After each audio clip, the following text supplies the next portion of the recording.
Hey guys, Khalid from Cricket Fanatics Magazine here with another episode of the Lockdown series. Sorry to keep you guys waiting for this one. I know it was a fan favorite. And we were just trying to sort out a few technical glitches. As per usual, these things happen with technology, especially in South Africa. So I'm not bumping our country at all. I just think that there's certain things that are easier to do in other countries. Just going to adjust my camera. Cool. So, as you know, Gerald Coetzee here, and we're gonna do this like we normally do it. So, Gerald, the first thing that I normally ask people is the lockdown. How have you Yeah. been during lockdown, etc.? What have you been doing to keep fit? And is it possible for you, because you being an all-rounder, has it been possible for you to keep your cricket skills sharp, etc.? Um, the fitness part wasn't that difficult. We've got a very good SNC at the night, so he's been keeping us busy with programs at home. And now that when we were allowed to start running outside, I mean that made a big difference. As cricket, you spend so much time on your feet. So yeah, that's been really good. The training part twice a day, it's been awesome. I've been enjoying that. And then I haven't really done much cricket work, especially like batting. Like I've been taking a decent break. I started doing shadow bowling recently. Batting, I'll soon start doing drills depending on. I see, like I'm not sure what the restrictions are at level 3, but Mm-hmm. yeah, that's the cricketing part. And otherwise, I've just been reading a lot, studying a bit. So yeah, that's about Yeah. that. So, can you give me some drills? Like, what sort of drills have you been doing? So the shadow bowling mostly consists out of just like getting back to understanding my action again. So I just basically go through my action again, make sure that on the smaller details, so I make sure my arm loads correctly. Um, like yeah, exactly. Like I want my arms and my leading arm and my loading arm all to be at the right place at the right time. Make sure like it's all like small details until I'm happy, and then I can start doing like the repetitive part. So then you're like almost practicing your action again, and you're getting a bit of load, just so that when we're allowed to start bowling again, that I'm not starting from scratch. Mm-hmm. Cool. Yeah. So I've seen guys have joined the comment section as per usual. Put your comments in the comment section, and we'll get to them later. First going to get all my questions out of the way, and then you guys can get your questions in. So, if you guys want to wait, maybe I think it's better maybe if you wait until around 2:30 for you to give your questions, because otherwise you're going to ask the same questions that I'm going to ask him. So maybe just first listen to the interview. So Gerald, let's start with your a little bit of your history, because I know it. We've had many conversations before speaking about your career, etc. But I Yeah. want to get to know you a little bit better in a different setting now, because it's obviously that you're more relaxed now. It's in lockdown. Maybe you can chat to me a little longer. You don't have anything to go. You don't have to go run on the field now between innings. So let's start with your career and how it started. How were you Yeah. introduced to cricket? Yo, the start of cricket for me was I can't even remember. I've like when I look at the photo album, I see like pictures of me with that plastic yellow bat. I'm pretty sure everyone knows the yellow plastic bat. We all had one growing up. So I think sport has been a passion for me since I've been like really young. I mean, all sports. I did all sports. And then at the age of 11, people started seeing potential in my cricketing career. I still enjoyed all sports, but people were like, listen, if you really serious about this, maybe you should give this a go. Even that was a really young age. So since 12, I've just played cricket. Mhm. And I was privileged to make my under 19, SN 19 debut, age 16 in 2017 against West Indies in Durban. And then my semi-professional debut I made I think I was in matric.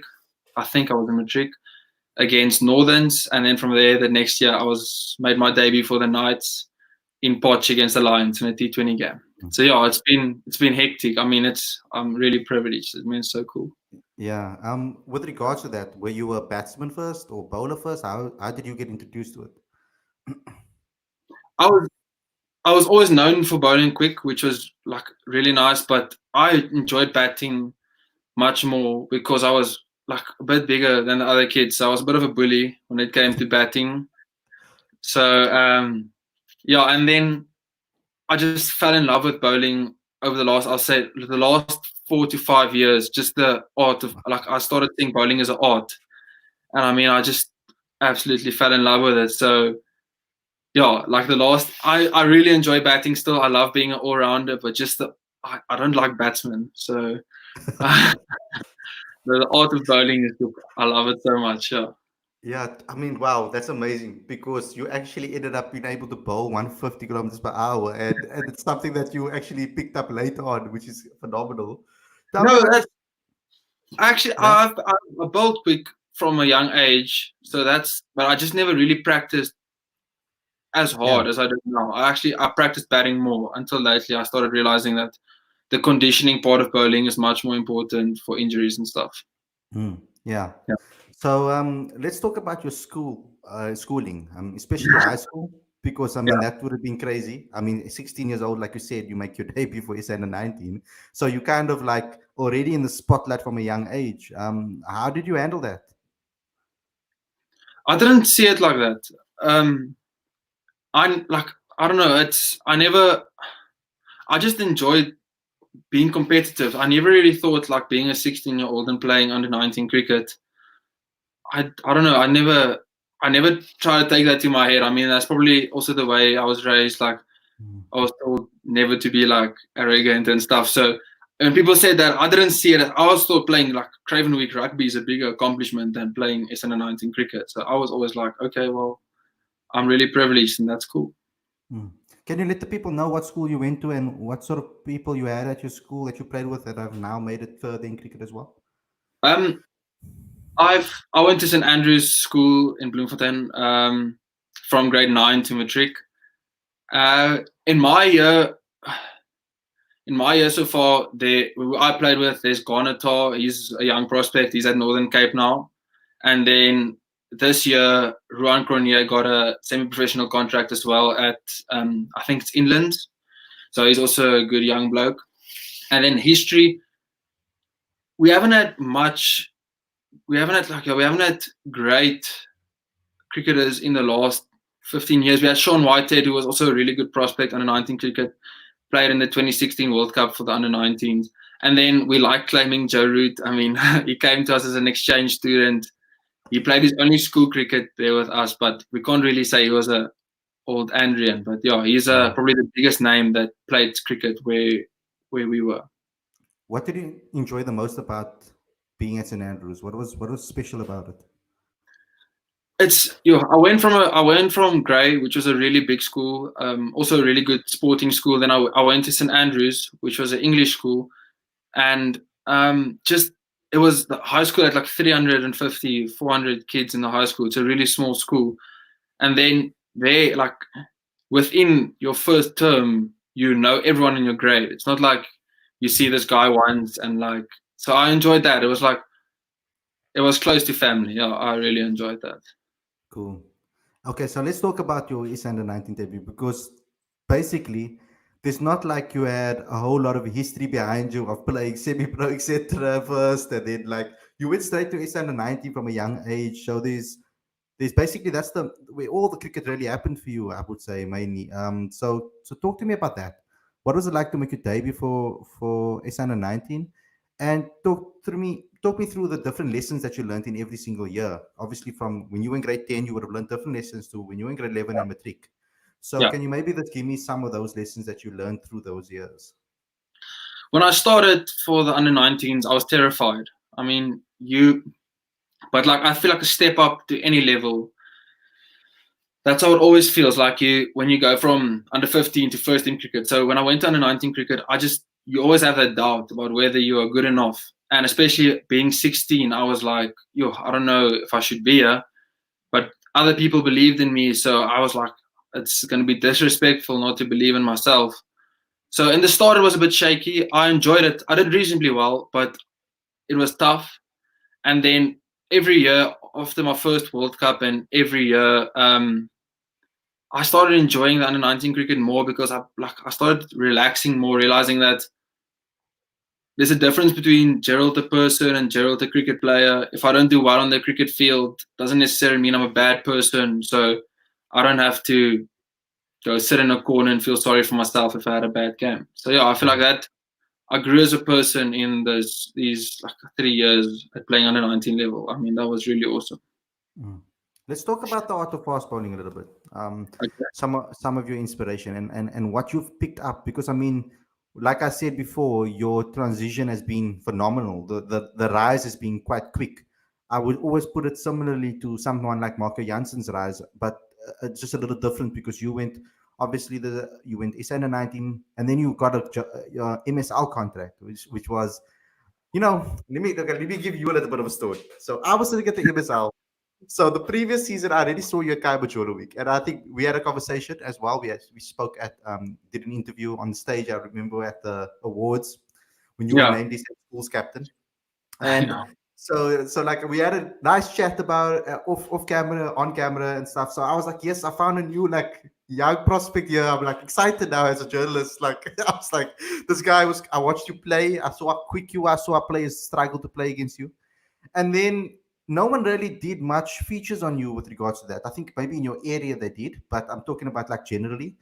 So I was like, yes, I'm gonna be like the first one to get on board here. I was like excited about it. So then when the Abzazi happened and people saw you starting to bowl, I heard the sneakers, the sneakers, the whispering in the press box. Who's this boy? Like, oh my word, Yeah. he's so big. And I'm sitting there, I'm like, yes, man. It's like almost when you, it's almost like when you find a new artist that nobody listens to, and then you're like, yo, you love this artist, you start listening to him, become a loyal fan, and then everybody starts listening to them, and then they so it's like it's almost like a similar thing with you for me. But let's talk about that art of fast bowling. Obviously you've with the Jozi Stars, you would have learned a lot from different guys. Like someone like Dwan Olivier must have been an inspiration for you as well. To be in a team with him and to see how he operates, etc. Bowling quickly, bowling against the likes of or bowling against the likes of teams that had the likes of Dale Steyn, etc. So talk to me about some of that and what you've learned and how you've really molded your skill into what it is today. Yeah. So I went into the MSL like I was hopeful. I really wanted to learn from these guys, and I had two conversations with two of the bowlers. I went to KG and I was like, "Yes, KG, please like help me." And he was like, he gave me advice and he said, "Every bowler is his own, like he's his own unique action, and as much as he says things that will work for him, it won't necessarily work for me." So then I was like, "Okay, that is good. Like that's good advice. I'm not gonna bother. Like I was, I probably bothered most of them, like asking them questions the whole time." And then I went to Dan Christian, and I was like, he was bowling Yorkers, and I was like, "Listen, Dan, how can I practice bowling Yorkers?" And he was like, "But I'm 16 years older than you. By the time you my age, you'll probably also be able to bowl a Yorker."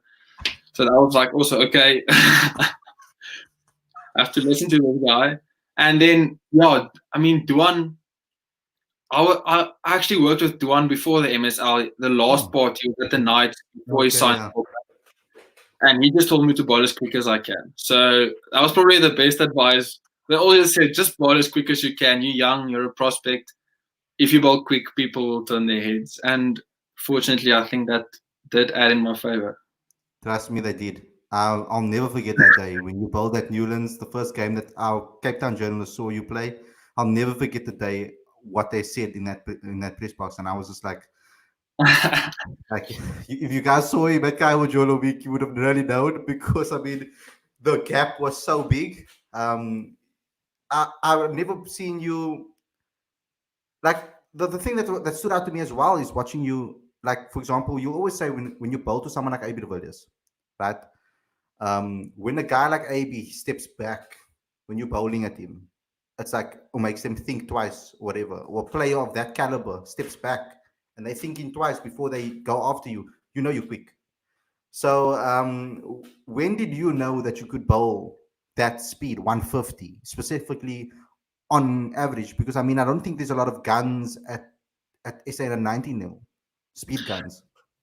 No. So I think what helped me was, especially at school level, like schools have a big pride in like their school has the quickest bowler, and I'm extremely competitive. So whenever I heard there was someone supposedly quicker than me, then I used to be like, no, he's not, and I would like get pumped and somehow just bowl quicker. I also like in my grade 11 and matric, I spent a lot of time in conditioning, getting stronger because I saw the potential in if I bowl quicker, people would like that's you can't replace pace. So whenever I heard they said there's someone quicker than me, I felt like I had a point to prove to these people that this person is not quicker than me. And I mean, I've had good people push me. I mean, I've had Lee Fantanzi and I, both really quick bowlers. I mean, we pushed each other really well. I mean, that was a great combination. And that's great. I mean, that's what your teammates are for, to try and make you better cricketers. So with that comes obviously, because I was heartbroken when you got injured in the tournament, and it actually cut your tournament short. Yeah. So like with regards to that, obviously bowling that quick, it comes with certain responsibility and it comes with certain negatives. Obviously, on your back or on your ligaments, etc. What sort of injuries did you pick up, and how did you overcome them? Yeah, I've had a lot of small, like, just like stupid injuries. I haven't had a massive major injury yet.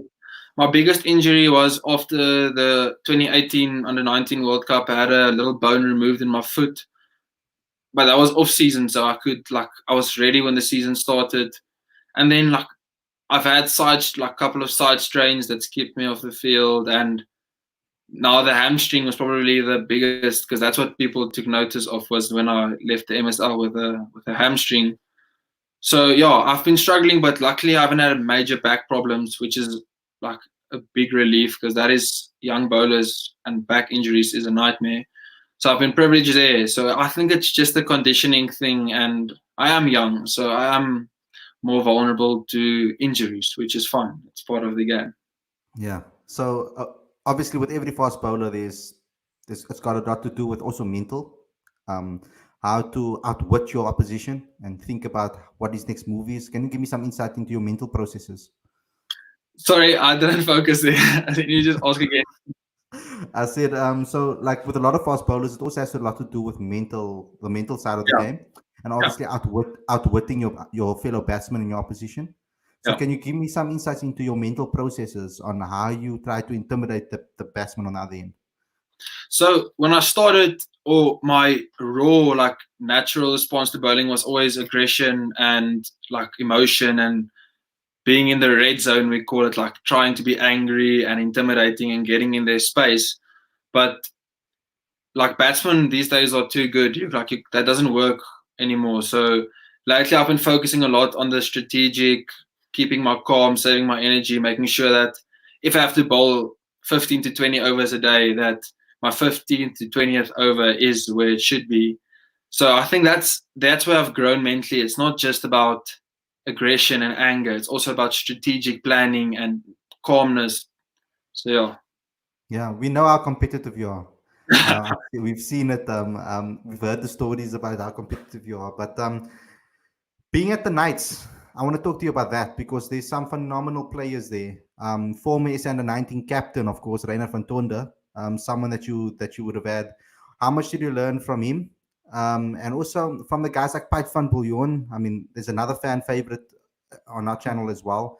And also at the beginning, you played with Marco as well before he actually now he's left to the Warriors. I don't know how hurt you are about that. How do you feel about that? So initially with Razor or Reinhard van Tonder, I mean, I remember playing against him at school, and he used to, like, I didn't even look like I bowled quick when I bowled to him. We played a school game on TV. There was a stage in I think 17 or 16, we played school games, and I bowled him a bumper, and he pulled me almost on the grass banks of Mungoing Oval, and everyone knows how big the stadium is. So that took a big bite out of my ego. But he's such a good oak. I mean, I love playing with him. He's got a massive cricket brain. He's also determined, like hardworking. Like, he's a good inspiration to anyone who wants to make it in cricket. And then with Piet's also like a great character. I mean, he takes advantage of the fact that I'm competitive, and he uses it against me to become more competitive. So he'll try and fire me up. Like, whenever there's a chance, he'll go at it to try and fire me up. But off the field, also a massive, massive cricket like brain and a good friend. Mm-hmm. And Marco and I are good mates. So I don't know what to say much about that, but I mean, he's such a good talent, and we bowled together. We made our debut together for the Knights in 4-day cricket, and I mean, we bowled so well together. So hopefully, in the future, for other teams, we'll be able to bowl together.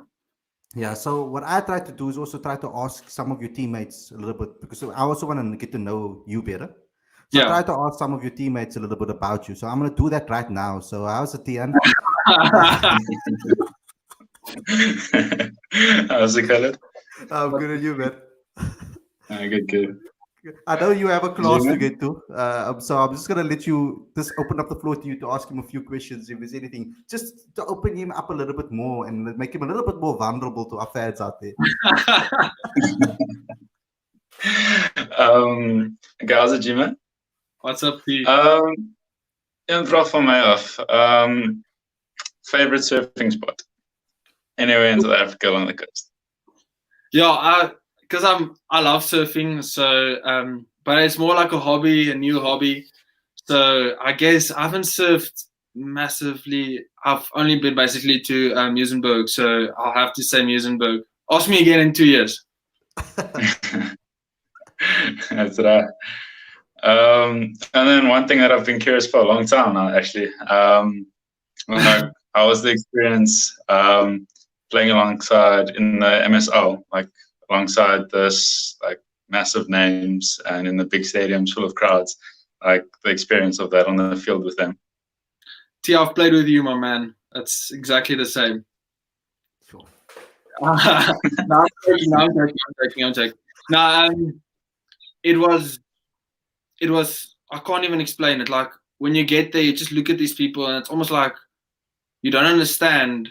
Like you can't grasp it. Like I remember when Dalstein bowled to me, like he was halfway through his action, and I was still staring at him like I can't believe Dalstein's bowling at me. And then the ball, like I think the first ball I missed by a meter, and then I realized I probably should have done something because Dalstein is bowling to me.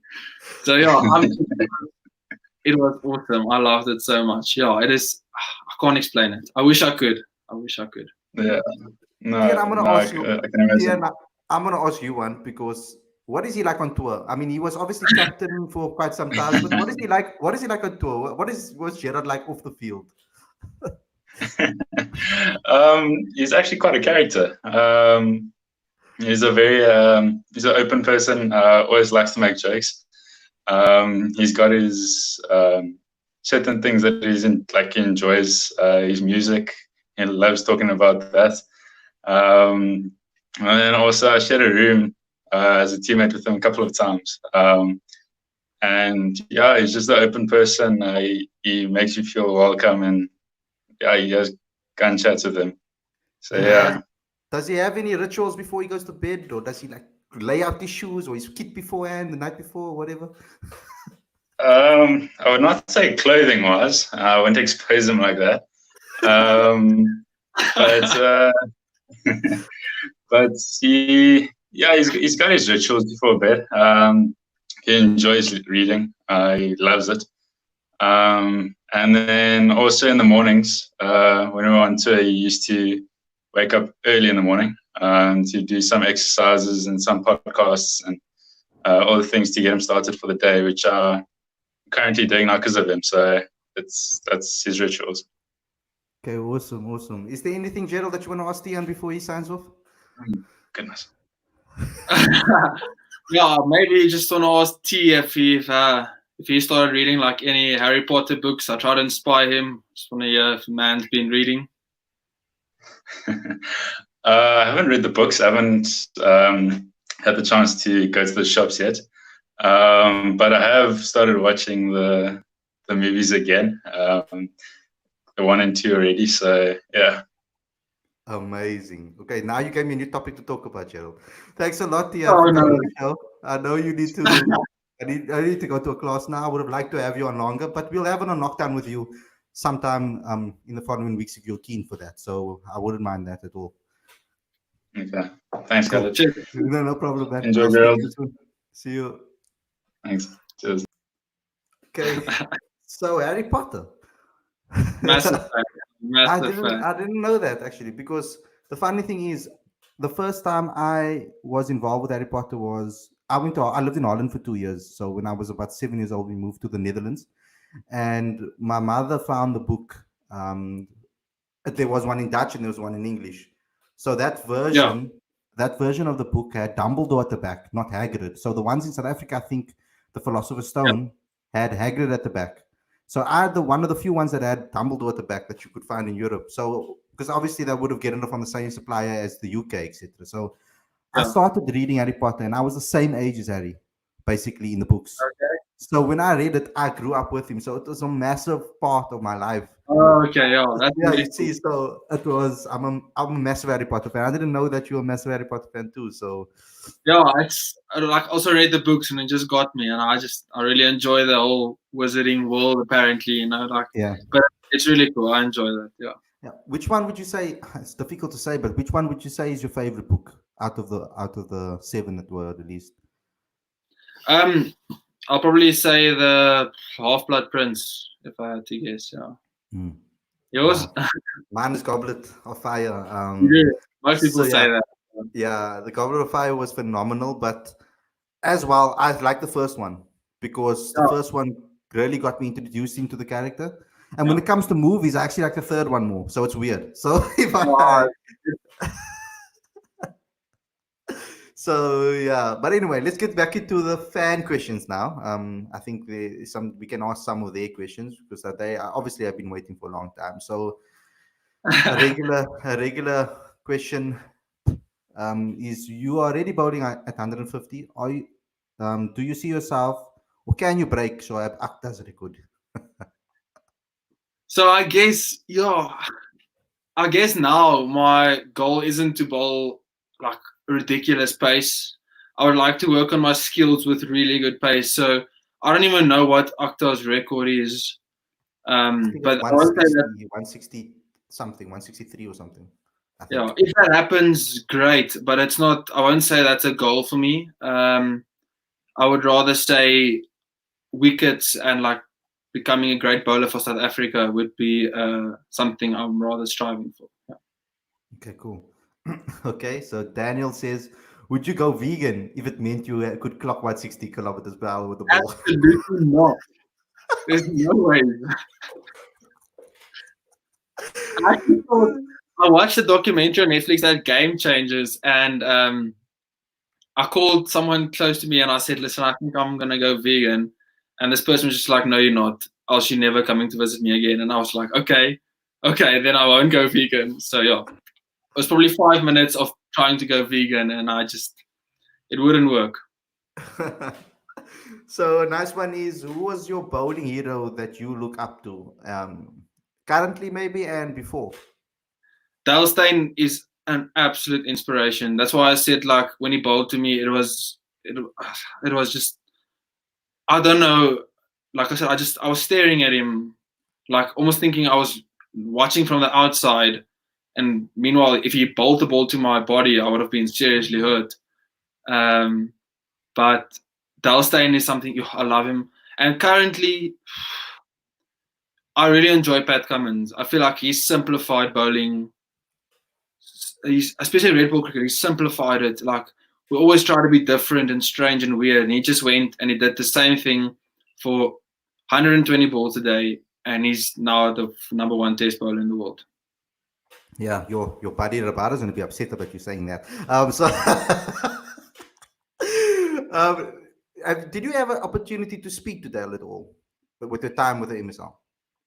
Yes, I said, "Hi, my name is Gerald," and he said, "Hi, my name is Dale," and I blushed and I walked away.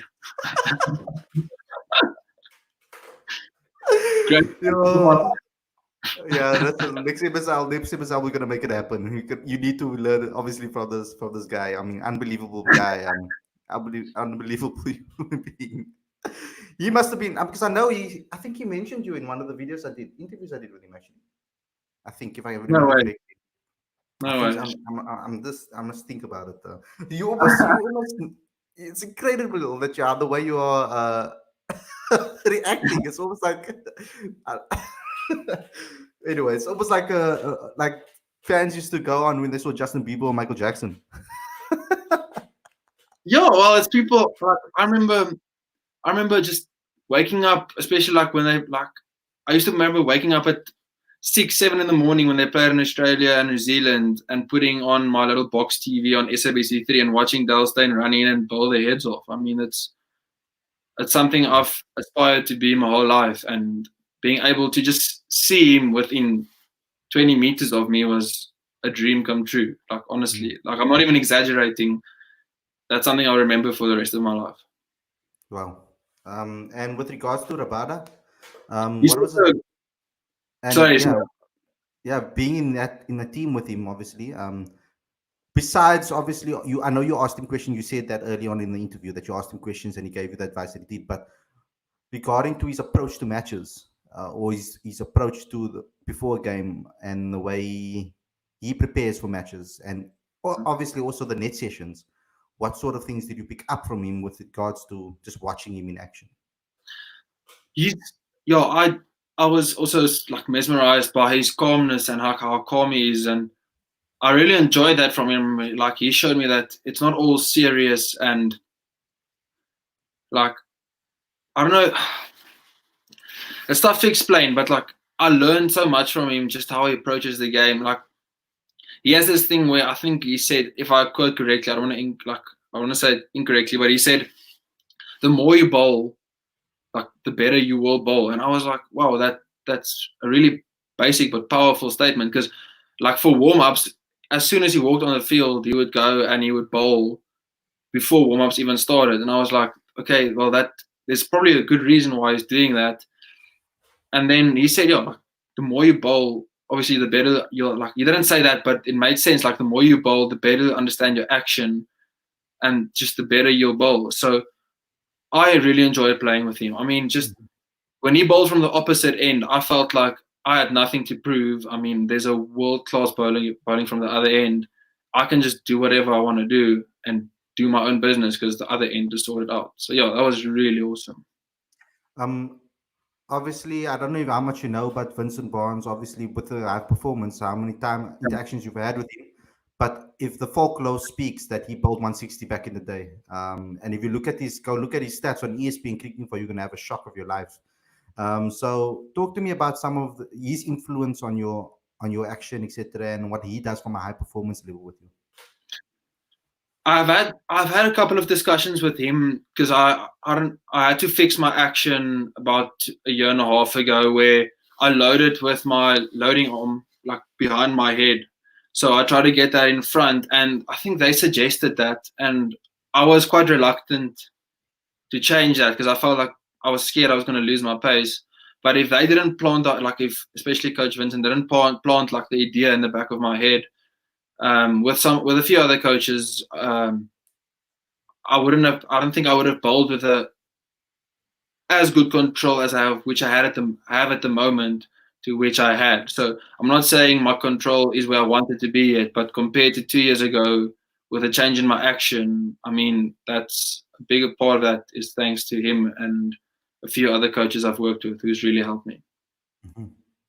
So you have a lot of similarities to Dale. You mentioned earlier, like the surf as well. Maybe we can hook up a surfing session with you at Museum. We'll have a chat to him sometime. people compare you to Dale, of course. It's an obvious thing with the place as well. How does it feel to be compared to one of your heroes? Do you see yourself swinging the ball along with pace? Yeah. So it's great that people see that. I love that.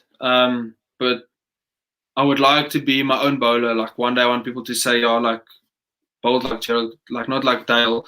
But being compared to him now is a great honor. And yes, that's exactly what I meant by, like, that's why I probably don't want to bowl high 160 or like 160 to 150, because skill, like, you want to still be able to swing the ball. And Dale did that perfectly. I mean, he used to swing the ball with a new ball, and then he'll come back in his third, fourth spell and bowl absolutely gas. I mean, he had both guns in his armor. Like, he could swing the ball, he could bowl quick, and that's exactly what I think you need to be a great test bowler. Cool. Another awesome one from Sadiq is I missed him yesterday on the show because he comes on every single episode and he comments and he asks questions. So thanks a lot for coming on every show and being such a loyal fan. He says different bowlers have different ideas on constructing an over or constructing a spell. What is your theory on this? Um, I think that'll come with experience. At the moment, it's I listen to coaches and what they feel like the plans would be. So I act mainly on instinct now. So I feel like because I'm a young bowler, I don't have the experience yet to know exactly how I want to set up a batsman. So I was really privileged to, like in the 4-day stuff, when I started my 4-day career, Alan Donald was with us in the start and he's now our head coach. But like after and over, when I went down to fine leg, he would come to me and he'd say, okay, this batsman is setting up like this. Maybe look to dismiss him like this. And I mean, that's how you learn. You learn from people who's done it before. And that's helped me a lot. Like to answer him, I don't have any theories yet. I'm not good enough yet. So hopefully in a few years. Yo, and Alan, I mean, tell me about him because obviously to have a legend like that as your coach must be absolutely phenomenal. A lot of the people, a lot of the bowlers that you looked up to him. Exactly. Yeah.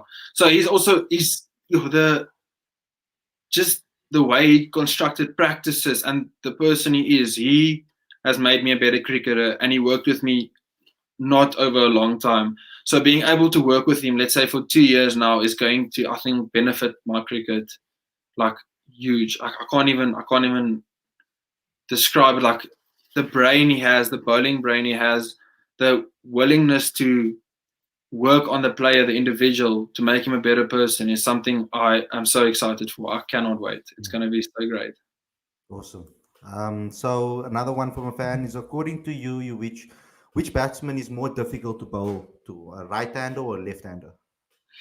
With a new ball, I love bowling to left-handers with a new ball. It's something I love. I just, from a young age, when there's a left-handed batsman and I'm bowling with a new ball, I get excited.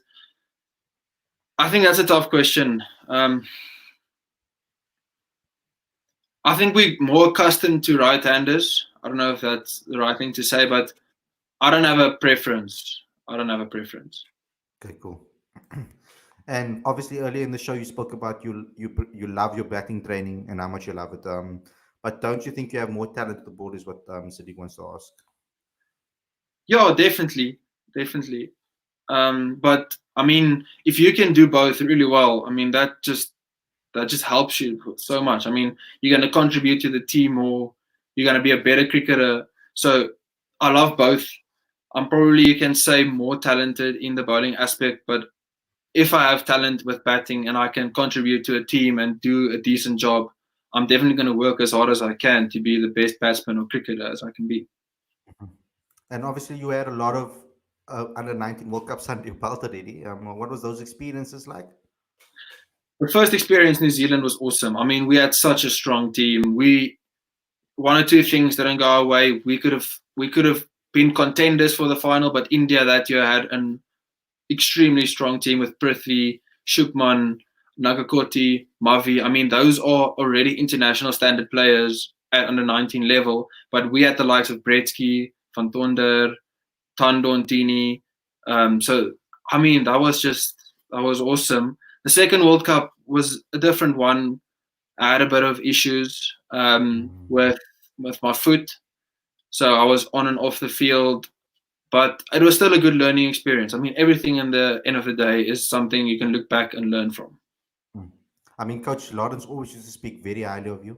What was your relationship like with him, and what was it like to play under him? What sort of things does he teach you when you in that East Under 19 squad?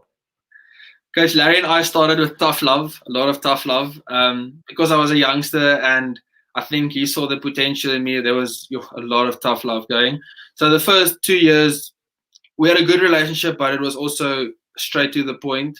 And then the last 2 years, I mean, we had a good relationship. I mean, we've gotten used to each other, and I feel like there wasn't many words that needed to be said. Like it was a good relationship. Cool, awesome. And a lot of fans, we did like a lot of teams where we try to predict the emerging sides, the A sides, etc., and who's the next in line. Of course, you must have seen them. But a lot of fans want called for you to be in their squads, and they picked you in their squads. So this is an awesome question because Ian Bishop named you as one who will play lots of international cricket for South Africa. And how close do you think you are probably to the A team call up? I don't know. I try not. I'm so eager and like itching to play for my country. Like it's like when people ask me like why don't you like people say go overseas. I'm like I really want to play for South Africa. And when I don't know. I hope it's soon. I don't know when. I can only control what I can control. But so I'm not gonna say like 6 months or 4 years. I don't know. But whenever it happens, I'll be ecstatic. I mean, that's everything I've ever worked for. Yeah. So who is your most prized wicket so far in your career? Which wicket have you cherished the most? So there's two. The one is the one everyone thinks probably of as the Quinton de Kock one, which was fantastic. But that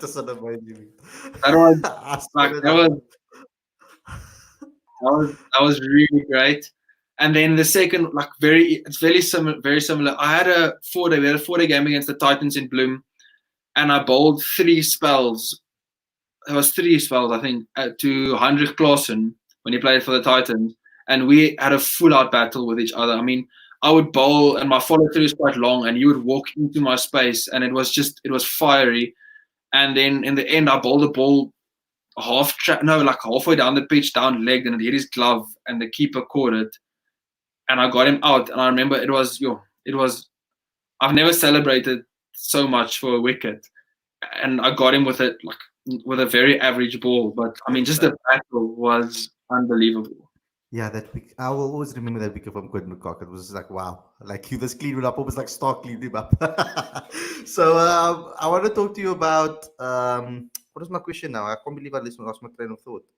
Okay, cool. So with regards to the levels of cricket that you prefer, because in South Africa at the moment, I feel that there's not a lot of opportunities for you guys or school kids to play the longer format. Before they used to have 3-day competitions where people could play the longer format. Yeah. You've been playing a lot of limited over stuff, and obviously at school level also, and SN19, a lot of limited over stuff. But obviously your dream is to play Test cricket and to play 4-day cricket and be a regular. So how are you gonna go ahead at doing that? What's your plans? So yeah, the first thing I think they said they're going to try and change that is at schools, most of the focus is in T20 cricket. They have the T20 schools, which most schools think about because that's where you get exposure as a school and obviously money. But I strongly suggest that they will start playing 2-day cricket and 3-day cricket at school level, which I think is something they are looking to. Yeah, I mean, like you said, I played limited overs cricket till 19, 20, and 19, and then I started playing 4-day cricket, and it was so pure. Like it's the most fun I've ever had. I mean, being really tired and fatigued and bowling to a decent batsman and trying to outsmart him is what I feel like cricket is all about. I mean, if you told me that I would just play Test cricket. I want to play all 3 formats, but if you told me I would just play Test cricket for the rest of my life, I would be a happy person. Wow, that's amazing. So the next question kind of ties in to my thought processes as well, because I want to ask you it a little bit different, add a little bit to this question. So you've obviously played now with the SN19 team, you've played school level, you've played Kai Majority weeks, you've played for MSL, and you also played franchise cricket. So obviously, and semi-pro cricket. So you would have obviously seen different types of talents and experienced different types of levels of cricketers, experienced and young cricketers. So taking all of that information into consideration, who was the most talented player you've come across during your age group games? If you can compare them to others.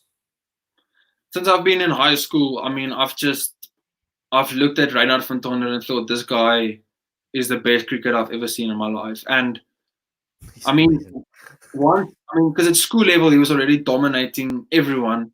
And I mean, when I had the privilege to play with him and play alongside him, and I've admired him for years. And I still think I think there's a lot of talented cricketers out there, but I mean, I just look up to him so much, and just because he's like 2 years older than me, it's like that perfect age. Like he's older than me. Like you just keep looking at him like, yes, in 2 years' time, I wouldn't mind if I'm at his level. And then the best competitor, I would probably say that's a tough one, but who I've had the fiercest battles with is probably Matthew Bretsky. Oh wow. Yeah, we have history with being really competitive with each other, but we also we mates off the field, so it's all good. Yeah. So talk to me a little bit about that relationship with Matthew. We played under 19 cricket for 2 years together, so it was a good relationship. But we both are really competitive, so we try to like, especially he was a very similar to Pite, where he tried to fire me up in games when it looked like I was not like bowling to my potential. I didn't have energy. He would be the one and try to like put the fire underneath me to try and just get back into the game. And then when I've played against him, I mean, it's just been. I played against him a 4-day game against the Warriors, and it was also, it's like I know if I get it wrong, I'm gonna pay, and if he gets it wrong, he's gonna pay. I mean, it's awesome. I love battles like that. Yeah. And so, what is it about him that stood out to you with regards to that, his mindset or his approach, etc.? I think being a competitor like that is because I can compare that to me is what it's about. Like sport is about competing, and if you are a competitor, that means you want to be better than the other person who's competing against you. And when you do that, I mean, that's what battling is. I mean, he's trying to compete better than you, and you're trying to compete better than him, and it's just like I said, that's pure cricket. Yeah. So I'm gonna ask him, how's it, Matt? Oh. Yeah. So Matt, I'm putting you on the spot now. Last minute time to join, Khalid. You must warn me, man. You see, so what happened here was he was speaking about you and he's talking about your battles. So I was like, wait, I have to ask you. I have to bring you on here and speak about these battles. Because he said you fire him up and he fires you up. So tell me about that. What was that like to play against him? Yeah, 100%. I think since we started in under 16, I think it was when we first started battling against each other. Yeah, it's been an interesting one. I think he's got my number a couple of times, and I've smacked him around a couple of times. So it's been good. And I hope, so, in the future we can have many more. My first ball I ever bowled to Matthew. We played Coke Week 2016, and people were telling me like Matthew Bretsky's like this really good batsman. Like I should watch out. And I was like, oh man. And I bowled my first ball like a really hard volley in swinger, and the first ball he hit me over mid wicket. I think it was 4 stick. I was like, I remember that. What the hell happened? No, but he got me out that innings. I think. Caught behind. Yeah, but you remember you said you placed it to slip. Like you just played a bad shot. It wasn't that I? It happens. It happens. That is something you would say. Of course it is. Never out. Matt, like you faced a lot of players now as well in your time, quick bowlers. How quick is he? No, I know he's it. He's gonna sound not quick. No, he's not quick. No, I'm joking. No, look, I think he's definitely one of the quickest guys around on the scene, 100%. And I haven't listened to his interview, but yeah, he's seriously quick. And I think for him going forward, if he can control his aggression and stuff like that, and just look to hit a good length and work batters out more, he's, I think, gonna rise up the ranks really quickly. So pace is, you can't really replace pace. So you're definitely one of the quickest on the scene. You're looking forward to those battles when the season starts again? Of course, 100%. I'm starting to think I'm going to fly to those games, actually. You must document it, their live series there. I'm going to come stay by you, man. 100%, awkward. Okay, cool, bro. So, shot for coming on. I know it's a quick one. No stress. I just wanted to get some insight into that battle between the two of you. Cool. Cheers, guys. Catch you again, bro. Yeah. See you. Bye. Yeah, I needed to do that. I'm sorry I've given you a lot of surprises today, but that was some awesome. I didn't know that you guys had such a good battle between the two of you and you played against each other. I just slipped my mind completely. I should have asked him earlier. Always, it's so much fun. Like it's memorable. Cool. So I'm gonna go in another one. There was a lot of love for Tian when he came on. We got a lot of Indian fans on here that actually have an amazing knowledge of our local cricket, which is phenomenal.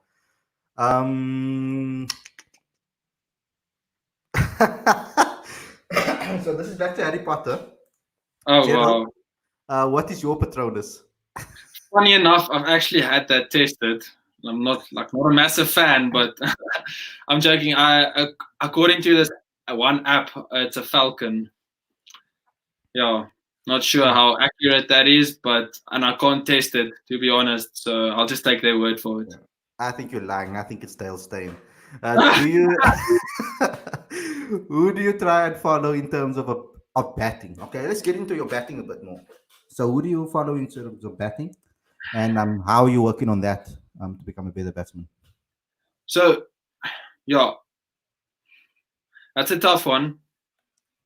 I don't know if I have a favorite batsman. So I like following players who I feel like have similar roles to me, but so I enjoy watching the Stokeses and the who else? Yeah, like Ben Stokes. There's that no, I can't remember his name. Jimmy Neesham from New Zealand, like Colin de Grande. Maybe not exactly the same, but all rounders and how they go about their business.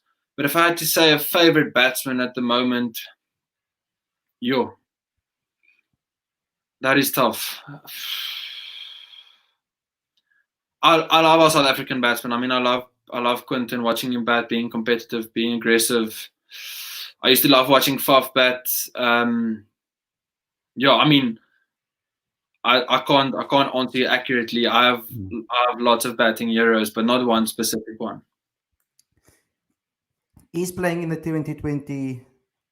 If it happens, the 2020 T20 World Cup, is that something that they have your eyes set on, or you maybe going a little bit further in the future? The T20 World Cup. Mm. Yeah, I would love to be in the thoughts of being maybe picked as like, let's say, a wild card or a youngster for experience. But I'm not gonna get my hopes up and be disappointed if I don't get picked. But it's something that I feel like can push me every day in my process to work harder to maybe be recognized as a potential player to go to a World Cup. Yeah. Okay. So there's another question over here. He asked, "Who's your favorite batsman at international level?" I think you've already answered that. 16-year-old. Okay. Okay. You know about 16-year-old boy bowling against S. Smith net session Australia last tour SA. Was that you? Did you? There was this video of a 16-year-old bowling to Steve Smith. I only saw it roughly. I didn't really invest a lot of time in that. But sure, like, I mean, South Africans are we're known to produce very quick, fast bowlers. I mean, we've got my age group. We've got, like I said, we've got Lifa. We've got, what's his face? Tandor's a really quick bowler for his age.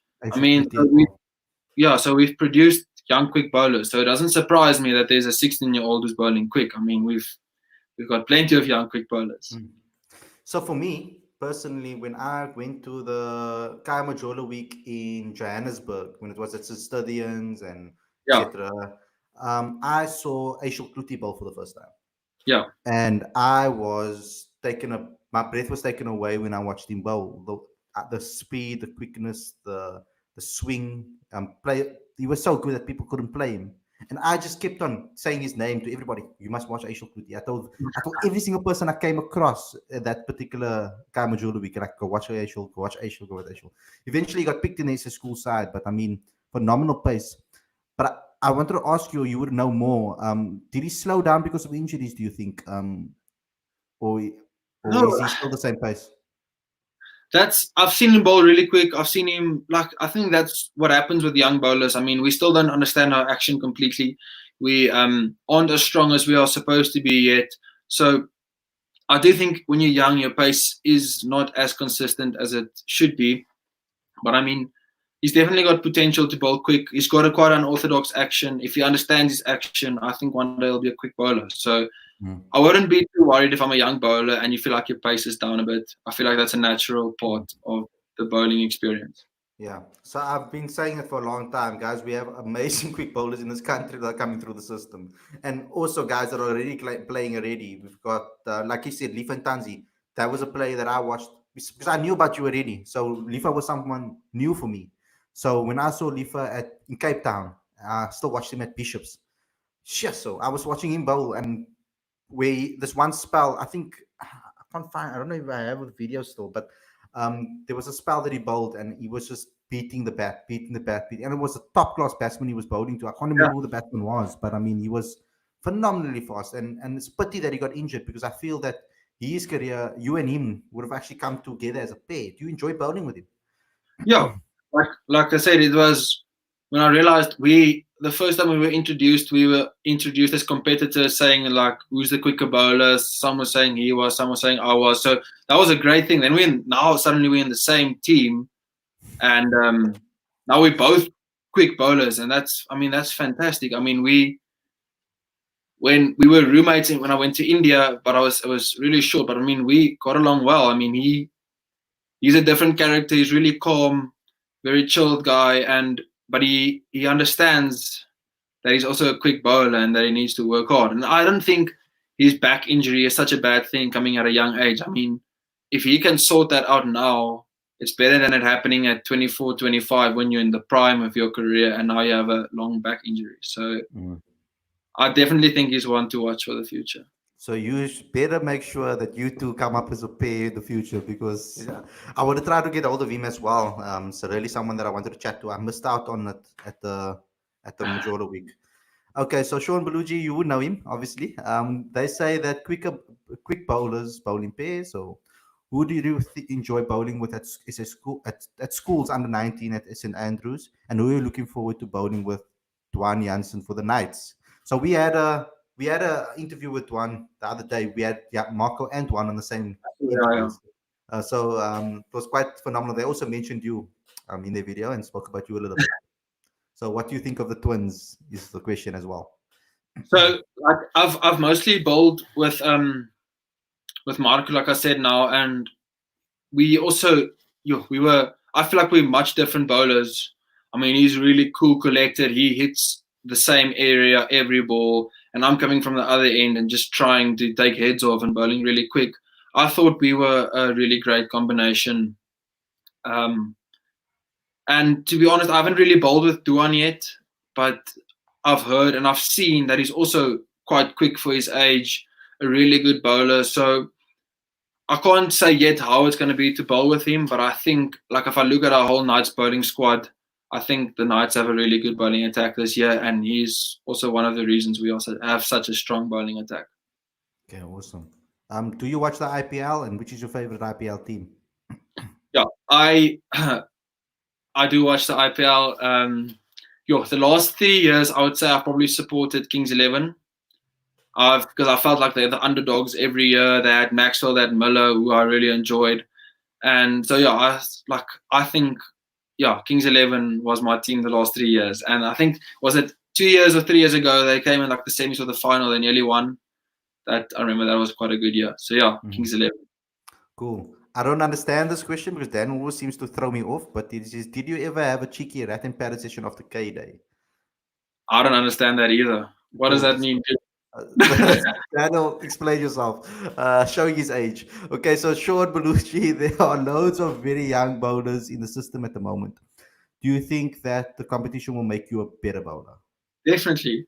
Definitely. I mean, like I said, being competitive means you want to be the best competitor there is. And if there's other people who are competing against you, you are sticked with your own process and things, but like I said, being a competitor means that you probably want to be the best, and to be the best, you need other people to push you to become better. So I think the more talent there is, the better we're gonna develop as bowlers, and the better we're gonna make each other.